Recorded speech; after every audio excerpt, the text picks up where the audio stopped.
in this video I'm going to talk about how you can light your documentaries. I'm going to show you a little bit how I set up this scene here and how you can set up stuff easier when you're out in your documentary world or setting, and to make the best out of the little time that you have to make stuff look a little bit better. So this is a new setup. I don't know if this is working. I'm switching the cameras here on this keyboard. I don't know, this is the first time, so let me know how like the audio, all that is sounding. I don't even know if this is gonna work because this is so technical. But hopefully I can show you a little bit of how I use the gear that I have. So behind me is the whole setup. It's just a corner of my studio, so it's not like something that's super practical because it's not like I can't control it. But I also have here, which you can't really see, like the stuff that I use to light things. So for instance, I often use the Westcott flex light and a boom pole to light things. I wanted to show a little bit of how that might work. I often use the BB&S 1 foot and 2 foot lights, great lights for a lot of things. What else? Like these tiny things that you can use. How do you use them more effectively? Like all those types of things. But also like, how do you even use diffusion? That's crucial if you want to be able to control light. So this is just like the first time that I do this. So let me know what you think. Like, how can this be a format that we can kind of evolve? So let me just get back to the other angle, and I can talk a little bit about it, and then I'll come back maybe. So see ya. Okay, so we're back. So this is kind of fun because I have like, this setup is pretty lit. Like I can see myself way over there on my client monitor. And if you look at this shot here, like this side, it's kind of dark. This is basically like shooting into the shadows, which I talked about in the last video about cinematic lighting. So the thing here is like the background pretty much is the only thing that I've lit, because that's what I think is essential when you do docs. It's really to care about like what is the background looking at like, because that's where you can control things, because you can't really control how people move. Now this light, it is lighting me, but if I move, you can see how much it's changing. Like in a doc scenario, you can't really control that, especially if you have like a spot. This is the aperture 120D. You can't really control that. It's very hard to kind of control a documentary scenario where you have people moving all over the place and all that. But with this, I feel like it's super interesting to see like how can you work with this to light up a whole background, because I just did it this Monday. Let me just check. So I need to bring the computer here, so I'm not talking and you don't hear me, because that's happened one time at least. Okay, so here we go.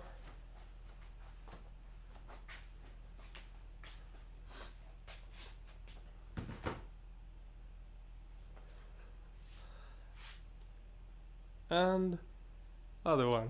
We're just switching. It's just a little bit clumsy with this one, but otherwise, I mean, it's gonna work. So what you can do in a scenario where you have a documentary scene, like for instance this Monday, yesterday, I was in Gothenburg and I was shooting this advertising campaign, and it's basically, I wouldn't really call them docs. It's like a doc style, but it's more of like a corporate type of thing. So the scenario that we're in is like real people, real documentary scenario, but you can actually direct a little bit. So one of the scenes that we had was in this caravan, and it was inside a barn, and it was supposed to be just like us shooting it in the summertime, pretty much like the feel of it. So we can't shoot it in summertime. That's one obstacle here. The other thing is that it's actually in a barn. The third thing is it's snowing outside. Fourth thing is it's actually really cold and 0 degrees Celsius inside that caravan. So then you have to kind of work with what you have. You have limited time, you have limited space where you can actually put lights. There wasn't even light sources, like power sources there. So we brought lights with batteries, which was the 120D from Aperture. And I just thought that that would act as like the main source. And then I put it outside the caravan and I just pushed it in through the blinds inside the caravan to make it look like daylight summertime. And then I had like one small of the BBS pipeline 1-foot system, and that made it look perfect. Can't really show it because it's not out yet, but that's a similar setup like this one, because it's just one Aperture 120D light. So let me just show you a little bit of like how it's set up. I will bring you guys along on the computer. So if you ask any question, I can actually like elaborate. You might not see me that well because the camera is way over there. But hopefully you can hear me. Let me know, because now one mic is there. I can actually turn this one.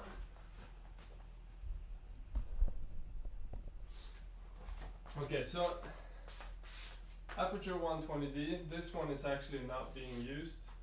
So just put this over here. Now, if I just switch to the background, on the right keyboard, of course, and then I would just take this away. You can see like this pattern here is pretty, like it might work if I would stand. If I would stand over here, this might actually work. But if I just move away, you would feel like this is a bit like not for real. So I just put this fabric to make it break up the light a little bit. So when you actually break up the light in that way, you will actually get a more natural feel to it. And let me just show you the cookie, which is called. Let me see.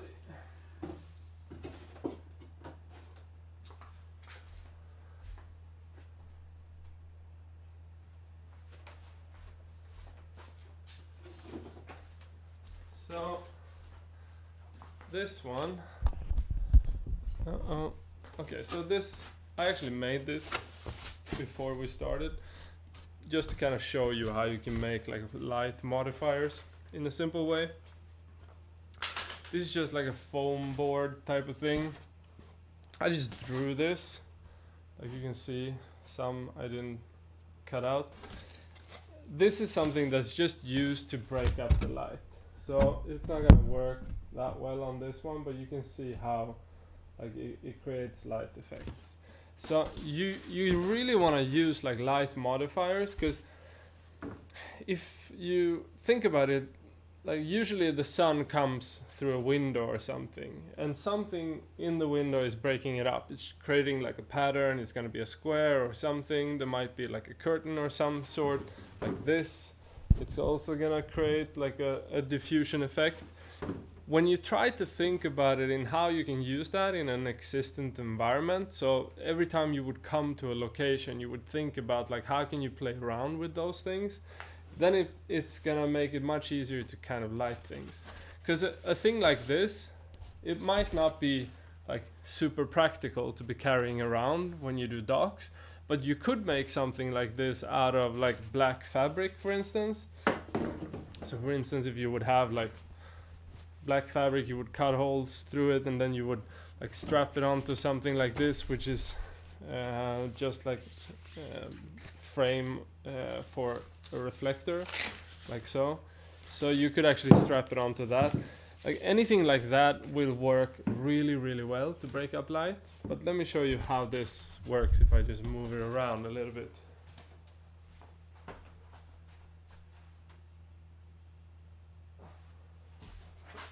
Okay, so this is, okay, let me remove the curtain as well. So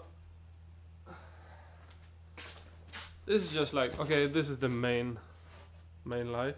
It's just one light. It's just a light in a diagonal on the wall. That's about it.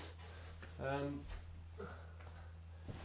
like, it's a bit bright now, but on me it's kind of fine. This works, I think. So it kind of depends on like where you're standing. But if I'm over here, it's gonna get a little bit too bright, I think. Talk a little bit louder. Should I raise the? We can hear you. Okay. Talk a little bit louder, please. Okay, that's probably because I didn't move it. So, if I would to move this one, let me see if we can twist this mic so you can hear me still.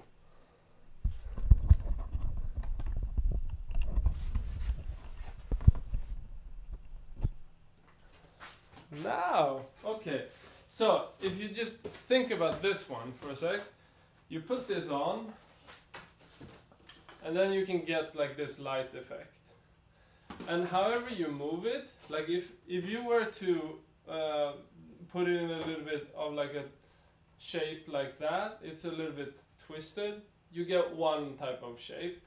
And if you would put it just straight up close, it gets bigger. So depending on how you want these, you can just play around with it. I just put them in like a little bit of a more organic, let me see, this way. This is the right way. So something like that. And this is not, it's not very like, that's not very natural looking. So as soon as you add the curtain, something changes. And then like, okay, mic.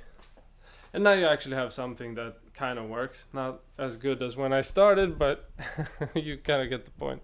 So I think when you come to a place, for instance, you really need to think about like how is the sunshine shining into the space that you're in, because you also need to think about like the space that you're in. Where can you actually twist things around? Can you move, for instance, a table where the action is going to take place, or even a couch, or whatever it is? You really need to think about like what you can use in the space that you're in, and how you can move the action to be in the most optimal way for the action to be in the way that you want, because you rarely have like either time or an opportunity to light things that much. So I think that's like the biggest challenge, that you come to a place, you don't have basically no time to kind of move around things, but you really need to like take that time when you get there, because when you start, it's so easy to just forget about it, and you just like you start making stuff straight away, filming people, and when you're in that zone, it's very hard for you to cut that off, but it's even more hard for the person that's in that to just like stop and then start lighting things.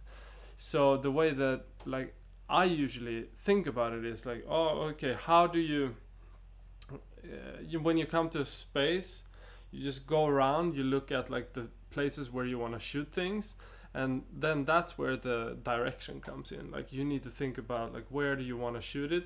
So for instance, we came to a home where we shot this Monday. I just walked around, I looked at all the places that we were gonna shoot. I had seen some images beforehand. That can be a really good thing to do, so to get images from the space or to location scout before you get there. Then you can plan where to be, but it's always going to be something different when you come there and you turn on some lights. So I went around, first thing, looked around like where can I actually like put lights in a natural way, where is the background. So you always got to expose for the background first. So for instance, one scene we had a window, so then you know that okay, this window is gonna make everything else very dark. So then you need to put a light in the right direction where it boosts at least the character, but then you have the background, which is the window, which is like rightly exposed. This is the same. You gotta expose for that and then light me. And another scene from like the thing we made yesterday was in a bathroom, and it was the same. It was a light added, but the only thing that was in there was a window behind the character. And then instead of like, because the first scene where I was talking about the window, we light from the front, but that was because it was like a makeup table, and it made sense for both like the story and the location. And it's usually that I light around like 5,600 Kelvin or something on the faces to get like the most natural color temperature on the face. And then it was a little bit opposite on the other location where it was a window as well, but then I just wanted to raise the ambience in the room, so then I just put that up into the ceiling and just splashed it around so you don't get any shadows, but you get a bit of lighter shadows because it was too harsh. So it all comes down to like, how do you want to add that? So this scenario, for instance, you have a similar one like I had with the window would be behind, and it's going to be exposed to that, and then you would add something in front to get like one light coming this way, rather than doing it from the camera angle, because that's gonna like, it's gonna get very boring, I think, most of the time when you have everything is visible, there's no shadows, there's nothing happening really, it's just like everything is perfectly lit. It's boring. So I usually want to play around with the angles of the main light, but I rarely use any more than one source, maybe two, but usually one source on the subject. And then the other stuff in the background is either like, okay, a window or something that's happening in the room already, practical, that you work from. So you try to find that in the space that you're in first. Where can you put it, like the action towards? Where do you want to position the camera to? That kind of makes the most out of the room. And then you light from there. And it should hopefully be motivated where you put the lights and everything. But yeah, I think that's like a key factor. But let me show you some things I have.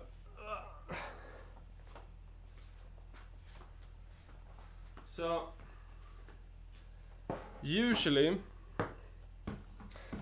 I move around with like this setup, which is the Westcott Flex system. This is something that you can just take this away, and you can, it has a clamp, so you can clamp it to anything.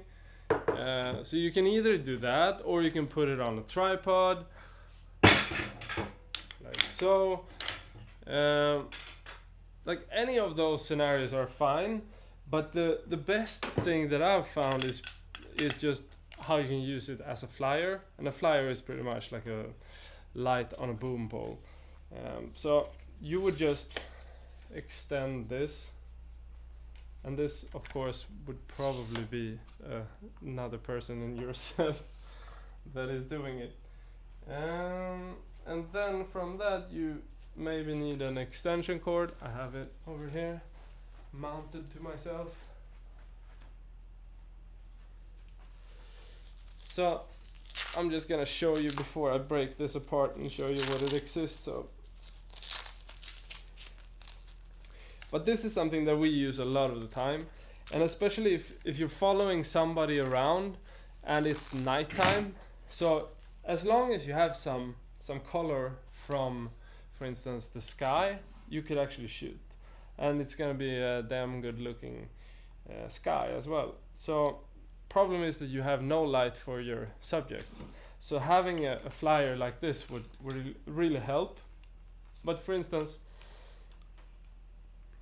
the way it works is you just position it in a direction that you wanna light. And if you have, for instance, like a natural situation where you have just following somebody in life inside a industrial place or something, it's very easy to just add a flyer like this and go a little bit from the side or something. Let me put it from this side so you can see more clearly what it will do. And just to add a little bit of a character to people's faces. A very simple way. You can also just have this very easily adjustable because you can dim it and everything. But it's basically just a boom pole, and then it's a Westcott Flex light. and then you just put it in a bag or a pocket or something, and then you put it to use. And inside here you also have a battery, which is one of my best recommendations for batteries. These are so versatile. So I tape this for safety because they always feel like D-tap. I don't know. I love D-tap, but it's a bit flimsy sometimes. Depends on the connection, I think. So these are SWIT batteries. It's the Sony BPU model. They have D-tap. These are awesome because they can power pretty much any light and camera and everything when you have D-tap. So I use these. They last, like one of these will last a day. Maybe you need to use two if you have a lot of light. Amazing light. You can use the same one for these. I just like these because they're so small and you can always have them. Usually these go to kind of extend background lights or something. This is Accurate Lighting. I think it's a Norwegian company. It's just nice to have something this small because you can just put them in a light. So for instance with the cinematic lighting, you can see the light behind me there. This is the light that I put into that light to kind of boost the existent lighting. So when you have practicals, oftentimes it's not bright enough, so you need to add something. And small stuff like this will fit into anything, so I really like that as well. That's actually what's lighting me here. It's a BBS pipeline light. Like these are not so versatile. These are more of the stuff that I will use on like bigger productions. And then I will use the smaller version of that, which is this one, for a lot of the stuff that I do, which is just, for instance, on a makeup table that I did this Monday, I just mounted this one on a clamp. So just on a clamp on the makeup table, and then you can dim it on this dimmer, and then I just put it onto these fantastic SWIT D-tap batteries, and I didn't even like barely move anything from this. So this is like it's not super strong, but it's strong enough to get a little bit pop and to get something to happen. So these are the ones that I probably use the most because they're so freaking tiny and they always fit in my backpack. And then the Westcott light as well. And I mean, because the flex lights, there's so many of these. I have traveler lights as well, up in the ceiling especially, but I guess these are a bit more sturdy, so that's why I use them for travel and everything. But you can just gaffer tape these to the ceiling, or you can use clamps, or I mean anything. But this is also pretty good. It's sticky stuff. It's just basically very sticky glue-like tape. Like it's very good. I use that for a lot of stuff as well when it's hard to get things to stick. But clamps is one essential tool, which I think everybody will want to have a big variation of clamps. This is a clamp that I put on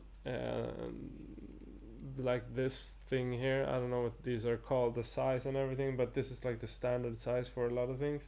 So I just put these on. I don't know if you can see. Yeah, you can probably see, right? So I just drilled a hole and put this in, just because these are so easy to carry around. But clamps like this is great. Various sizes, like this is like Home Depot stuff.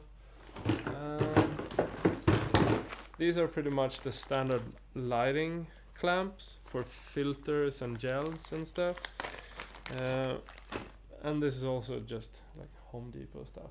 But these are fantastic. The thing is, they used to need to be very like heat sturdy. I don't think you need that so much anymore, because at least for me that uses a lot of LED lights. Don't need that much of it. But for other stuff, maybe you'll gonna need like more for like old Fresnels or stuff like that. The lights to get very warm, you need a certain type of clamp. Other stuff that I use is of course filters. Like this comes down to I don't think I use diffusion that much anymore, but that's just because most of the lights have dimmers. But for instance, if you want to have something that is more blue or colder, it makes a big difference. And like when you're trying to modify light and control light, having the right temperature is essential, especially if you want the right color temperature when you're trying to get that in the grade for the faces and stuff. Having gels and being able to modify the color is pretty essential, but it can also be something that you use for effect. The easiest way to show that is probably with this cyan one.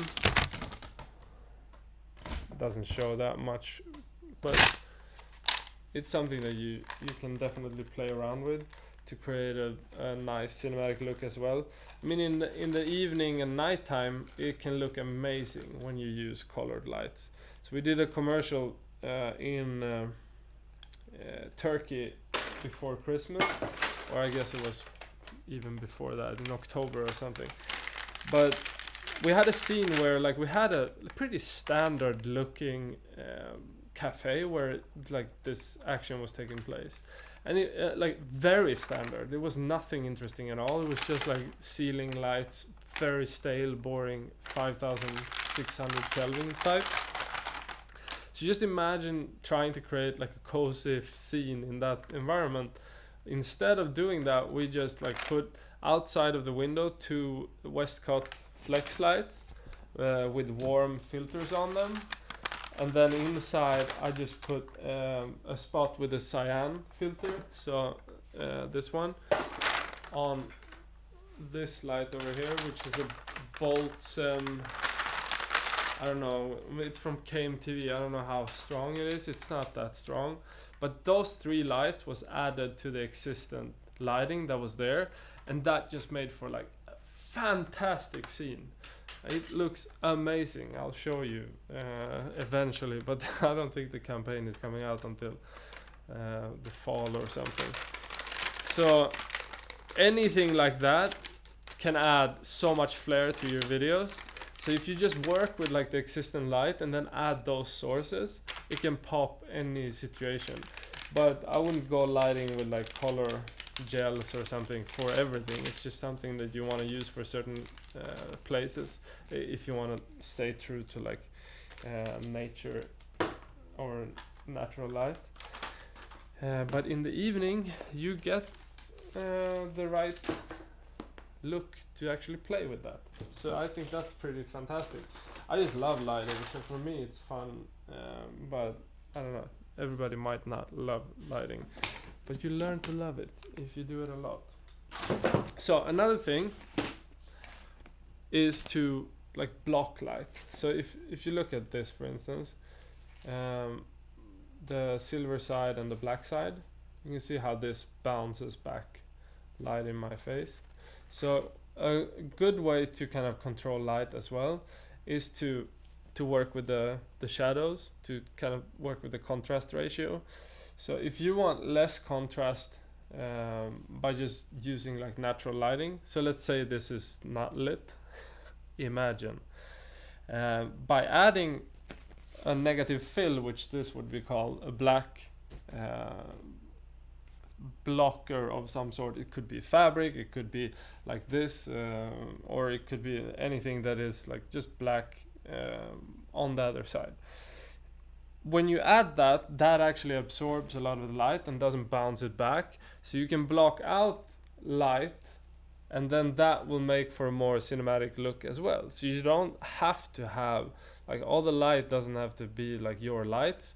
If you're shooting from a window, it's a big chance that that's gonna like bounce around the whole room and just kind of blend everything together, and it's not gonna have any like hard contrast. If you want to go for that, you can just add the fabric or something on the other side of the character to get like that look where you have more contrast. That's also an amazing way to work in a simple way. And usually I just have fabrics for that, so it could be something as small as this, which you can fit in any bag. But that actually creates that effect. So just think about like how you can modify light with these small means, because that's what it's all about. It's just finding the small tiny things that you can do, because doing like the big setup that I have here, it's not going to be practical for everything, especially if somebody's moving around and doing stuff. But it shows like the idea of how you can actually kind of modify things for your advantage. So I thought I would maybe show something more here, but let me just like if you want to know anything about the gear, or if you want to know anything about like how to light things, ask away. But I have some things that I was thinking about, and like some key things that I think about in terms of documentary lighting.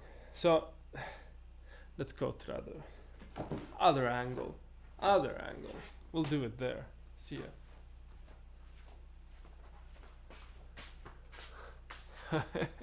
So nice. Just switching. Live cutting. What a guy. Anyway, so documentary, like it has to be practical. Like you can't light anything if it's not practical for documentaries.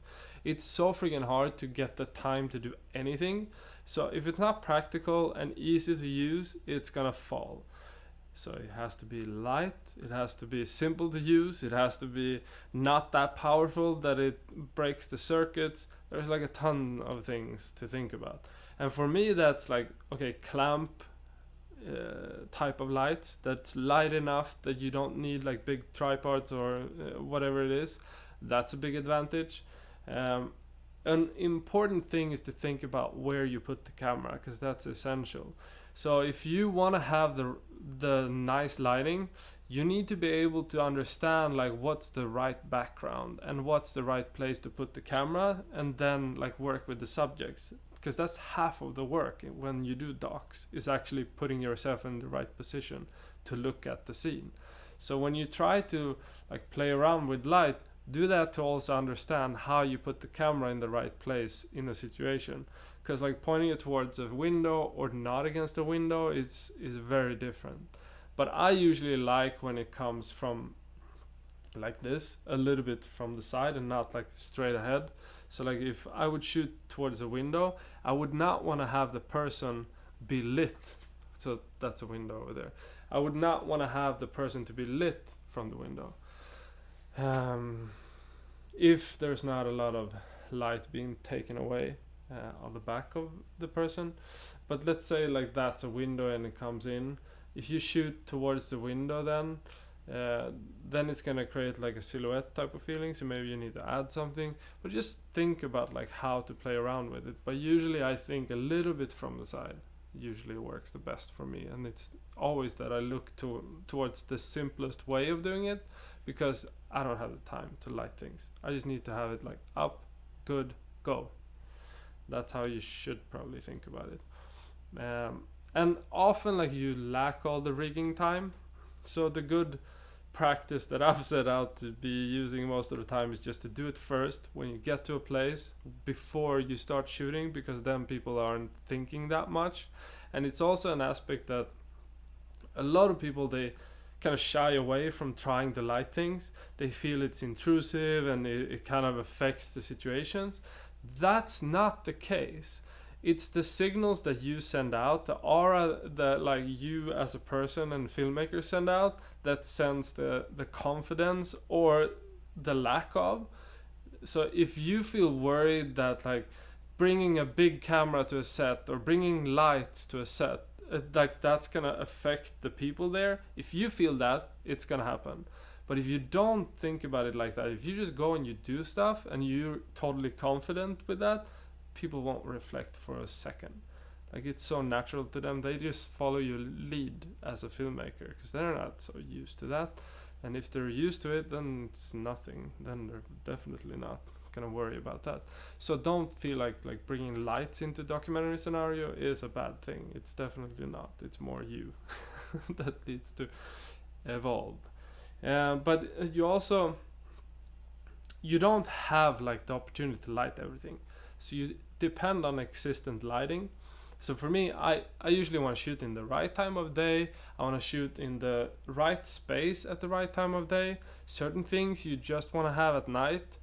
Certain things you just want to have in the evening or in the morning or sunset, sunrise.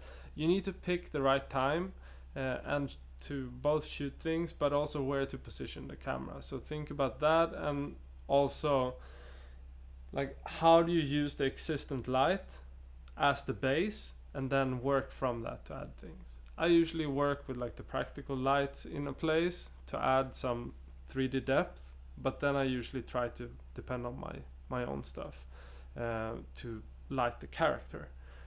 But like this, the background, that's what I lit, and then I got some spill coming on me basically. This is not a hard setup to do, but you're not gonna bring this much stuff, and this is definitely not a lot. So key thing to remember is expose the background first and then light the scene. And that means also like position the camera first, decide where the person is going to be, then set the exposure to the background. And then after that, like start thinking about what do you need? Do you have enough light on the character? Sometimes you do, other times you don't. Most of the time I don't light anything. I just position myself in the best place where the light is working. So yeah, those are like key things that I think about. Let me see if you have some questions for me.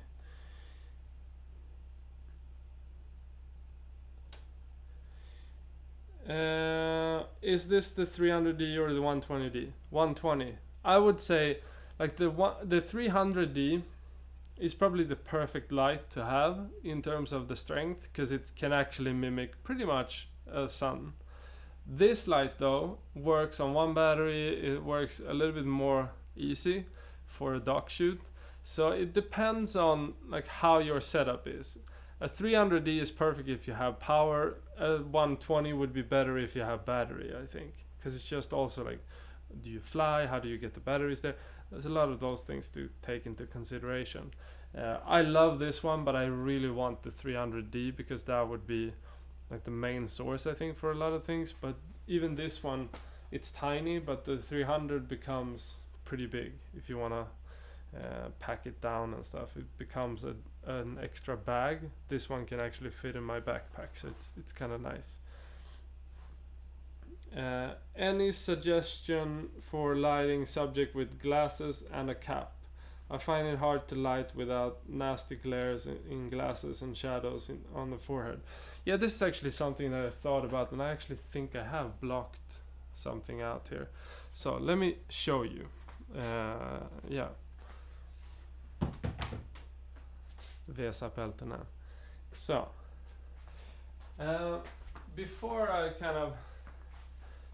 I started shooting this, I actually added something here, which is basically one of these, and on a C-stand. So let me just take this away, and you're gonna see in the background in the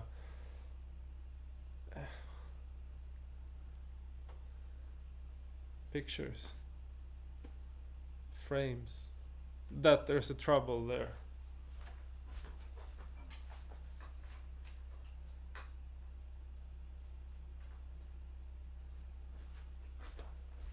Okay, now I think you can see.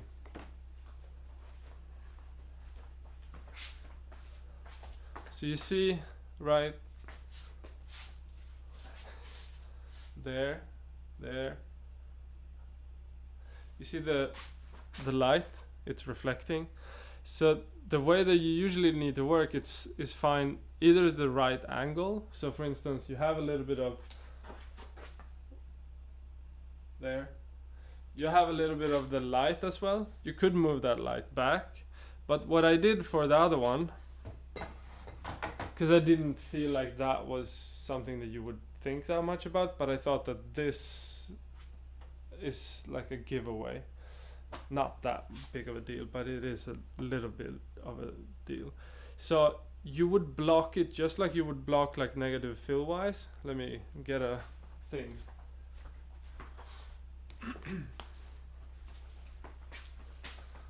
So it's just like a matter of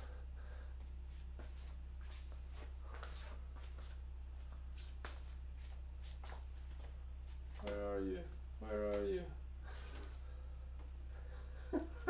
I thought I would be able to block it, but I can't. Oh, here we are. There.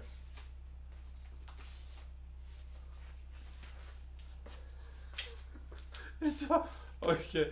Now, okay, there we go. There we go. So it's just a matter of pretty much blocking it out, or like you need to put something that blocks that out, which usually is like this black fabric that doesn't spill stuff around.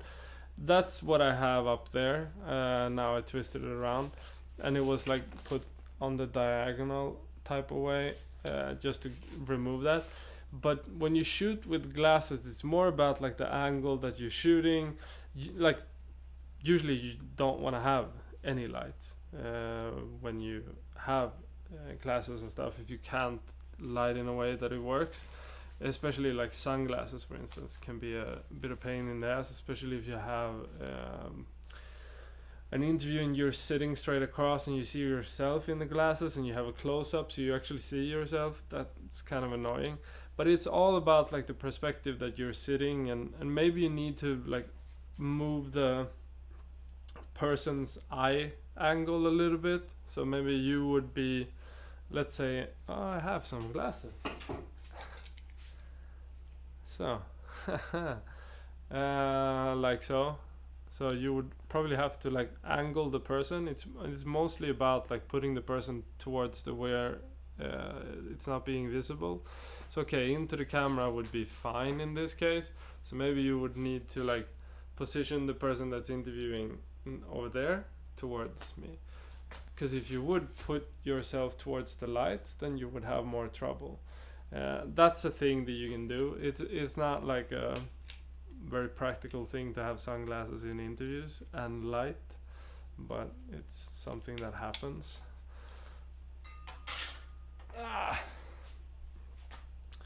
And what else?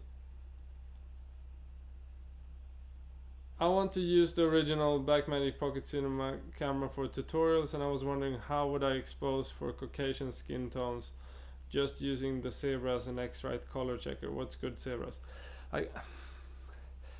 I feel like it comes down to a little bit about the contrast ratio, because if you have for instance ISO 400 works fine. Above that I wouldn't use it on the old Pocket. But when you have something like this is maybe too dark for that one. So maybe you would have to add something like this. For instance, you would have to kind of there we go. Let me see if I can reflect something here. So you would have to have like a contrast ratio that is a little bit less. So you would have to like get a bit of fill light to compensate, I feel, a lot of the time.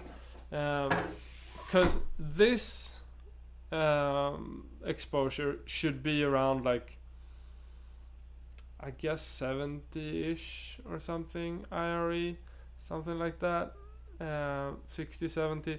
But it kind of depends, because you will often see, I don't know, you can't really see, this is too good of a camera, but you can often see in like these glary areas, you can often see where it starts to lose detail and it becomes a bit of a zone rather than like having a lot of detail and fall off. And that's a sign of like you have overexposed. So if you look at that when you're exposing, because it's going to depend on the skin that you're exposing, and it's going to depend on like how much of sweatiness is going on and also if you have makeup, for instance. So when you look at the highlights in a face, the second that they start to lose detail and they start to feel overexposed or video-ish, they're overexposed. I think that's the sign. More so than the zebras, because the zebras can be very hard to say, like if they're right or what area are they kind of affecting. So I think you need to learn to look at color detail most of the time in a face. If you're trying to light Caucasian, for instance, then it's going to be something very different. And if it's a black skin, then it's going to be very nice looking as soon as you smash a lot of light into it. It's gonna have like these really nice highlights. So it kind of depends. Like my face wouldn't look good at all if you would add a lot of light. So let me just show you what it would look like, because I have the light. I just need a battery.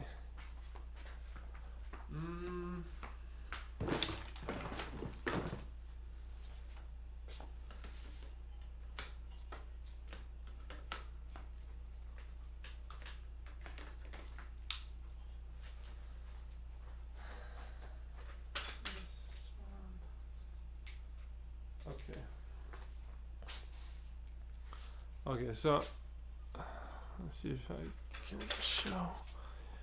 So these areas here,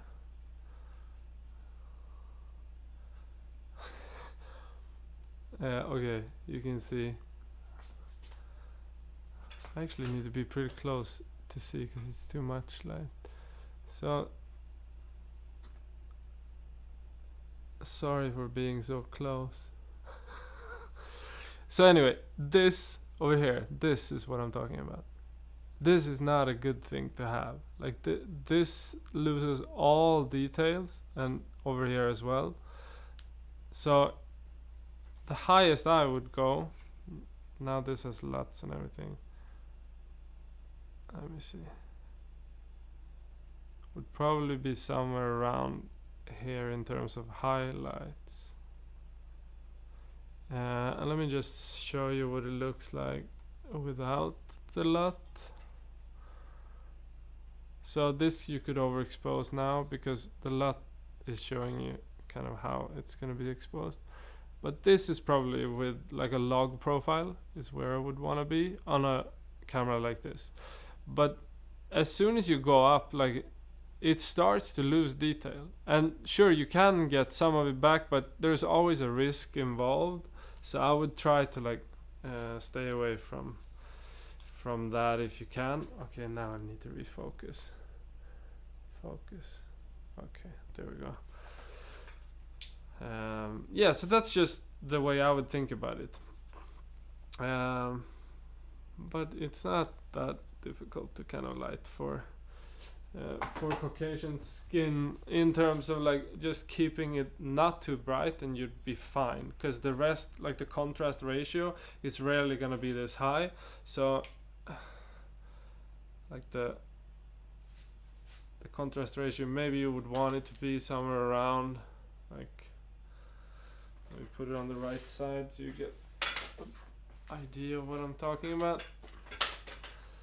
Contrast ratio on a like lesser nice looking camera than the Ursa would probably be somewhere around like, no, not that, somewhere around here maybe, to be safe. But yeah, it kind of depends. Just real life scenario will dictate. Do you always set the color temperature for key light hitting the face? Not always, but a good practice I feel is to have like the main source of the background light that you're trying to get, like the main source for the room or whatever you would call it. For instance, this is 5600. Then I would use the same on the face. But if you would want this warmer or colder, then I wouldn't do that.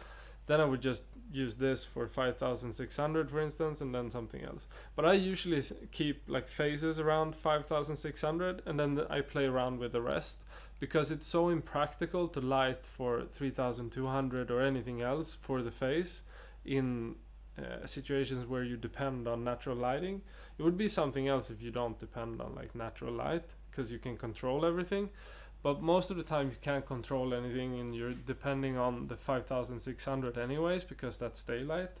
So you have the daylight temperature everywhere, and if you're working with that as the ambient light, then it just makes sense to stay with that for the face, because otherwise you'll have like a blue background that you don't want that time, and yeah, it makes it more complicated to grade, and you need to isolate areas, and waste of time in my book at least. Okay, so the way I use lights, because I use all of these different ways. This, for instance, this is like a spot type of light. You can pretty much control, yeah, you can probably see like that. Or can you? Maybe not. Maybe turn the other one off. Give me a sec.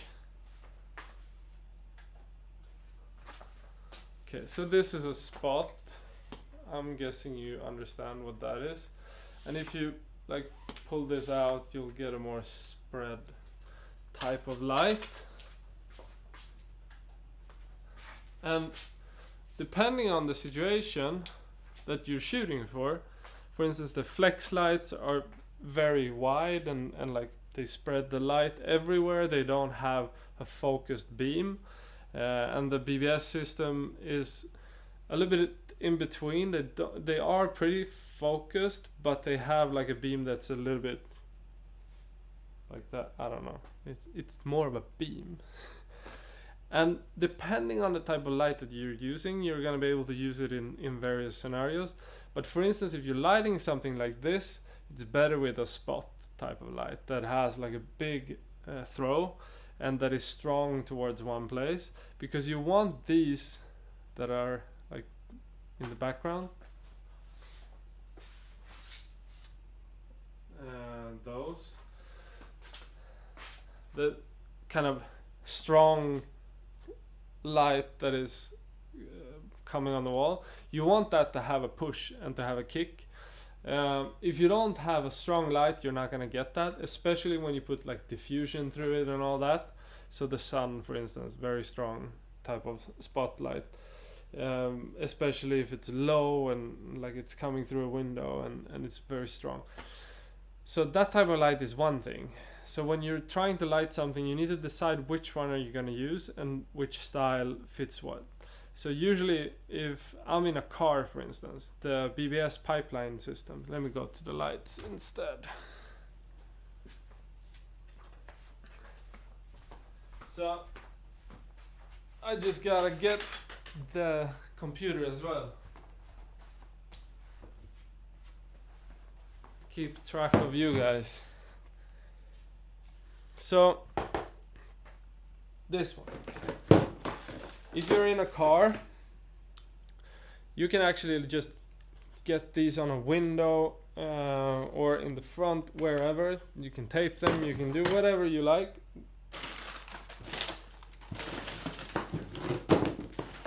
And I even have these for the car, which works perfectly. So you just plug these in, and you don't even need a battery. How amazing is that? Those are really good for stuff like that, and you can dim them and all that. And if you want to shoot something outside of a car, you really need light inside, because otherwise all the highlights and stuff that it's going on outside of the car, it's too much of a contrast ratio from inside the car to outside. So you need light. So usually I use these, or I use the smaller one here. This one is so comfortable to just put on the sun shield. You can clamp them with something like this, and it's gonna be fine. And that it hides away really easily. So depending on like the situation, I use different lights, and I think that you should think about that when you try to like invest in light, or when you think about what lights to get. These are great, but not for everything. Like these are a good all-round type of light, But if you want something that's controllable, this is not the light to have, because if to control this you need a lot of stuff blocking.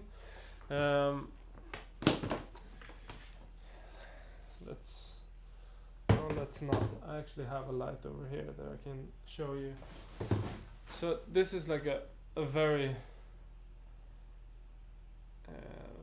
very uncontrolled light. It's a big LED. Let me just show you. It's one of these, like, this is really big. It's from like a Home Depot type of thing. These are actually really good to have in a studio. They're nice. These are LEDs as well. But these are also, they have a lot of spread, so it's really hard to control them. So you need to block a lot of light when you use lights like that. And sometimes they are fantastic. For instance, if you have outside and you have the sun and you want a light to compensate for that, or if you want something that's spread over a big place, like for instance when you have a flyer, you want to spread it around so you don't see that you have lit the scene, then it's really good to have. But if you want something that's controllable and is not casting a lot of light on everything in a room, then they're not so good. So depending on what you want to use. Another thing that I think is really good is to think about like how you light somebody. So for instance, at a table or something like that, maybe you have some light coming in. Can you put like white on the table? That's a way of like brightening the face up. Or the opposite, put black fabric on a table to take away light. You can think about those things as well, like how can you modify that light to shape the light in the face. Doesn't always have to be that hard. If you have like white and black fabric, that can go a long way. And then somewhere to mount it. Like a cheap way to use like softbox type of thing. These are like the China type of lamps. They do break, but these give like really soft, nice light. I really like these. I'll put like a filter in the bottom. Sometimes I use these with the flex lights inside. This is a smaller version. These are pretty much perfect. But they will break. So this is like the more advanced version of that.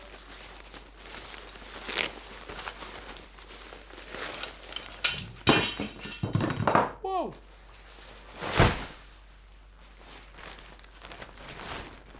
So you have like a diffusing box. I have 2 of these in the ceiling all the time just because they give me a lot of like natural light. Yeah, those things are really good to think about. But other than that, I mean, reflectors can be great to have. Like they fold up like this one and have different uses depending on like what light you want. How do you shape shadows on the background but not on the subject? This one is pretty much that. Let me just show you. So I always bring the wrong keyboard. Bring you guys instead of the keyboard. So this one. Now this one is spilling on me, but I can easily just remove me from this and be all blacked out.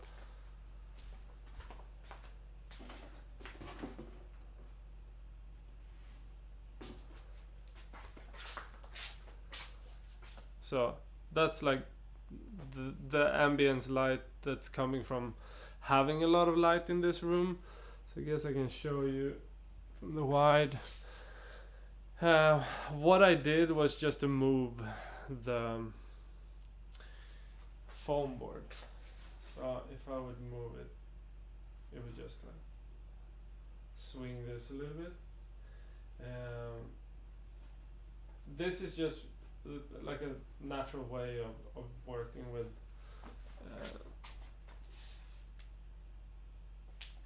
So just move that. It's a natural way of like removing light. You block it out. That's why you use these. So you would use these to block it out.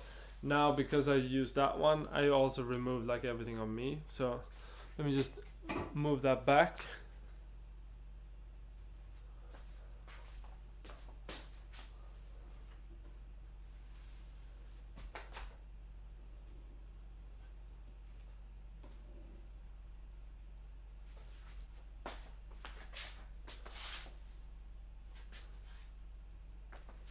Something like that.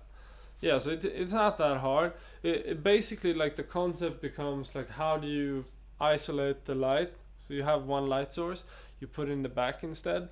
But the way that I usually work when I'm in an existing place and I have like some things to play around with, that's just there. I usually look at the room and I see like where's the nicest background in terms of like light and the source and colors and all those things. And then you see what you can play around with. So for instance, you have a light here that we can turn on.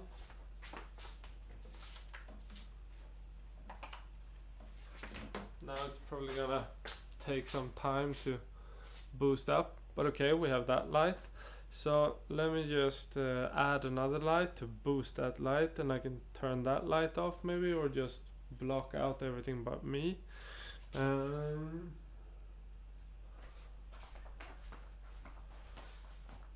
So I would use this one, which is like a small light. Can use any small light, but this is a good one from Accurate.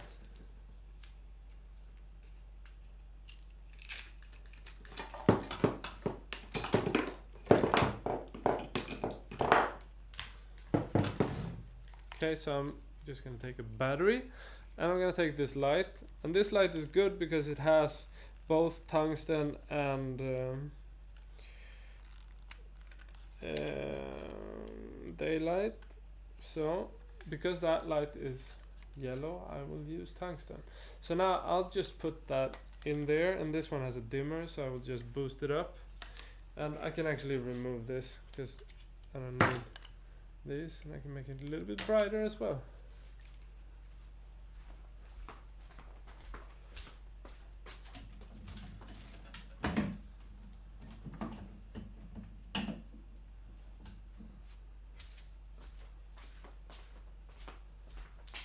Okay, so I hope you can see that it changed something. So the next thing I would have to do would probably be to maybe turn this off and put this one there.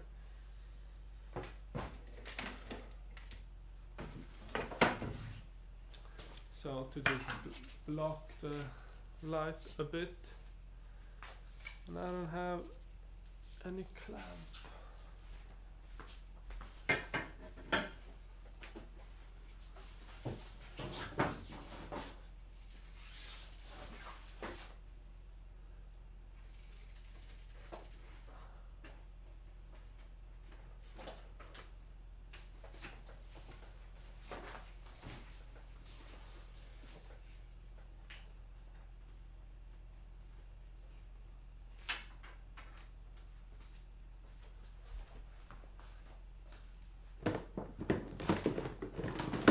Safety first.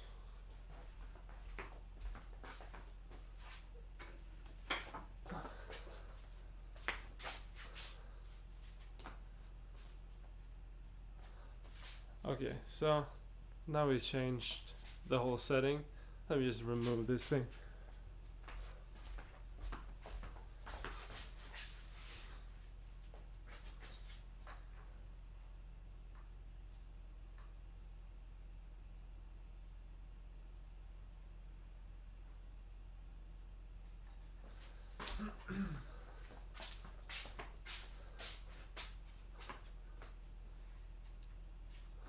Okay, so you have some reflection going on here. I don't know what that's from. Oh, it's from that one. Okay, let me remove that as well.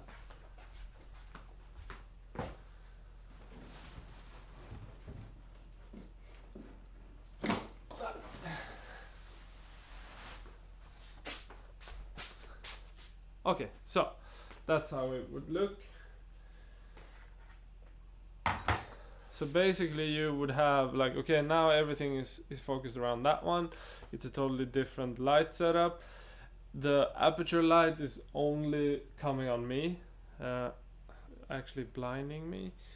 And then the rest is the small light that I showed you. It's that one that is pretty much just boosting the light that's there.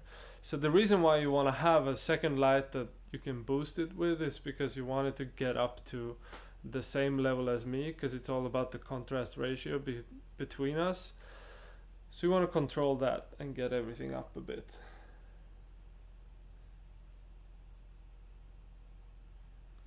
When lighting, how often are you utilizing false color? I actually don't use it that much. Like, I always thought I would use it more, but I don't know. I'm so used to watching it as it is that it feels like I don't need it. But might be naive as well. Maybe false color is super amazing. I have not found that it's so practical, because when you shoot documentaries, you don't really control the situations, so it has to be so freaking quick. And when you're using false color, you have to have a different vision all the time, because you just see the light. And I think that's really ineffective in a way when you're trying to shoot docs where you're trying to react to things all the time. So for me, it's not practical. I think for other people, it's the go-to thing to nail exposure.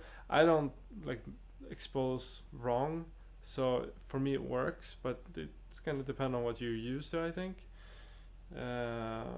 Yeah.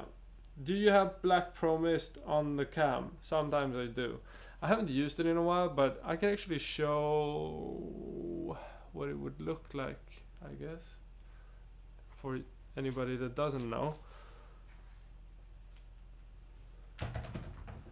Let me just get the filter.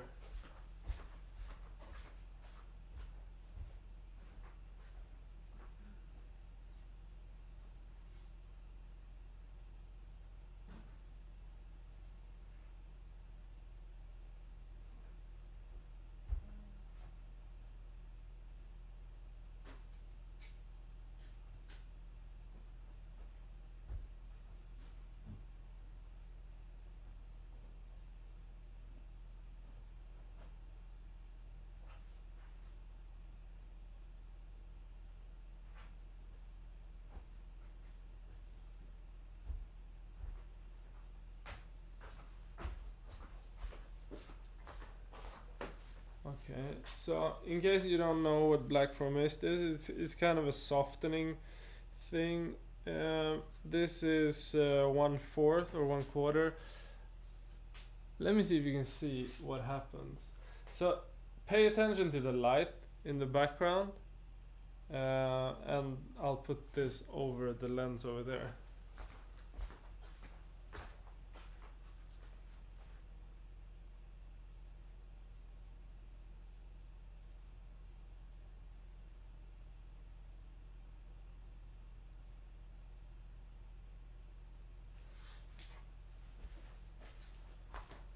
So it's basically just something that softens the light, and it can be a really nice effect sometimes, especially if you're shooting in nighttime, I think. So let me go to the other camera and see if it works there. Let me see.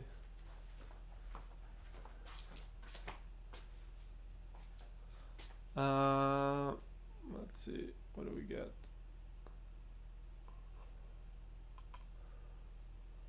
It does soften it a bit, but it's not creating that big of a deal effect, because sometimes you can get like really harsh lights can become really nice, but it does soften as well, like features in a face. So when you have a really sharp camera, you can actually get a little bit softness that's organic from using those. I do use them, but not that often. It's just a practical thing as well. Like sometimes you don't have the time to switch around, and usually I use it on like night stuff. That's the way I like using it, but I think that I'm more prone to use the vintage lenses for creating a similar effect.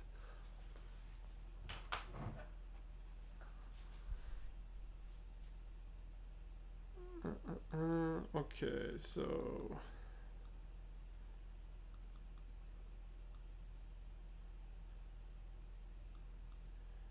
basically less mid-tone contrast with Pro-Mist filter.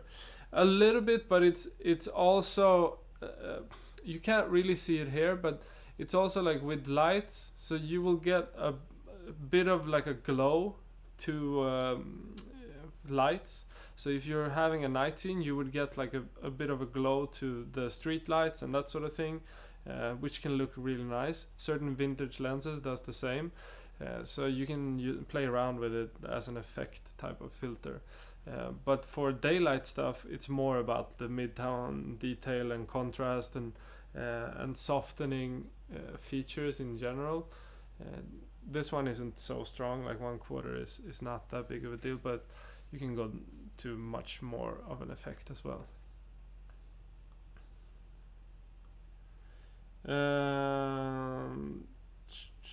Okay, so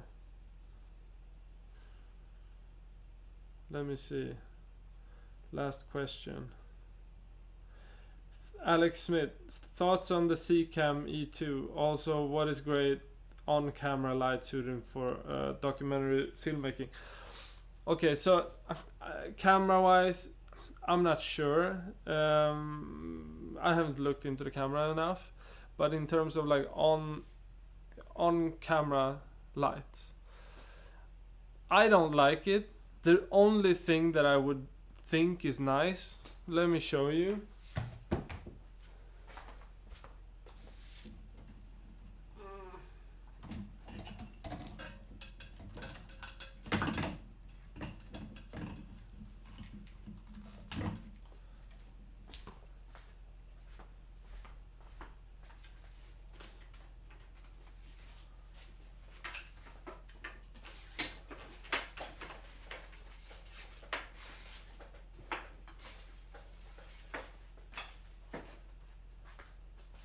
Okay, we're back. Okay, so you could have a camera light like this.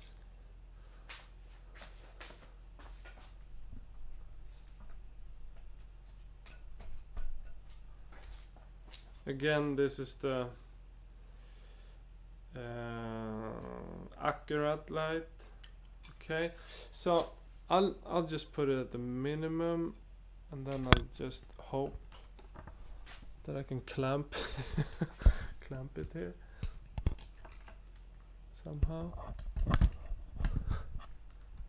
Come on.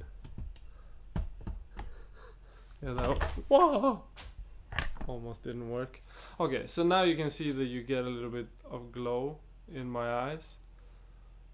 Can I turn it off so you see? Oops. Off. So you get a little bit of light taken away in the face as well. But the only way that I would see something being useful is to kind of bring out some detail in the face. And even this is too bright for me. So I don't like lights on the camera because they take away so much, and they also have a beam that's very focused so that you see oftentimes that it is a camera light. I'm not a fan of that. I rather work with light in a situation or I move around and work with light that is there. And like if it's the sun, then I work with that. If it's a window, then I work with that. Whatever it is, you need to learn how to work with those, I think, because camera lights are the least cinematic thing, and it's the first thing that you add as it's a reporter type of way to work, but it's something that's so far away from being able to control light. It's just pushing something on like to the subject, and that's it. It's not creating like a scene or anything from lighting. So I would stay away from that at least, but that's just me. So if you like this whole weird tutorial format, let me know, because this was the first time that I tried out something like this. But it was kind of nice because it's very practical. But this was just the first thing that I thought of. So we could probably do this somewhere else, which is not the studio as well. Let me know what you think, and I'll see you later, guys. Bye bye.